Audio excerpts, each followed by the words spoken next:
بسم الله الرحمن الرحيم. السلام عليكم ورحمة الله وبركاته. معاكم أم يوسف من المطبخ المصري. النهاردة يا حبايبي هنعمل مع بعض الشربات التقيل اللي ينفع للجلاش أو للكنافة أو للبقلاوة. ده طبعا بيختلف عن الشربات بتاع البسبوسة، لأن شربات البسبوسة لازم يكون خفيف وسخن. الشربات ده لازم يكون بارد وتقيل.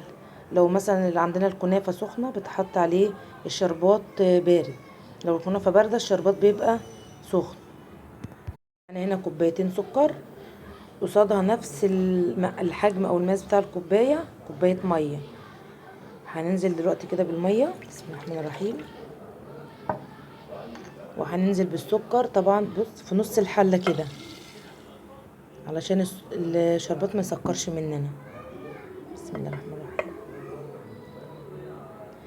وهنرفعه طبعا على النار، على نار طبعا تكون هاديه. اول ما يبتدي يغلي معانا هنحط الفانيليا وعصره ليمون. دلوقتي احنا حطينا الشربات على النار، اول ما يبتدي يغلي هننزل عليه بعصره نص ليمونه وشويه فانيليا. كده الشربات بدأ يغلي معانا، هننزل بعصره نص ليمونه،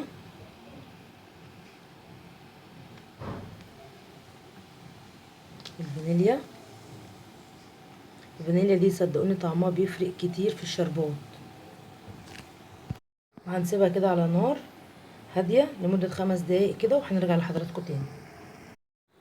انا هنا جايبه طبق وفيه فرشه،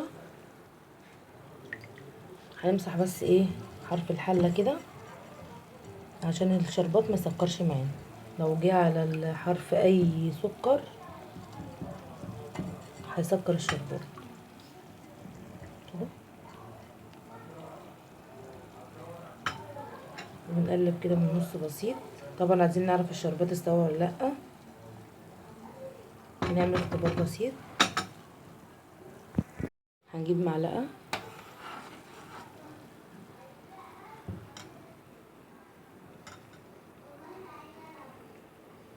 انا حاسه ان هو كده خلاص كده تمام كده، بيلزق في ايدي اهو.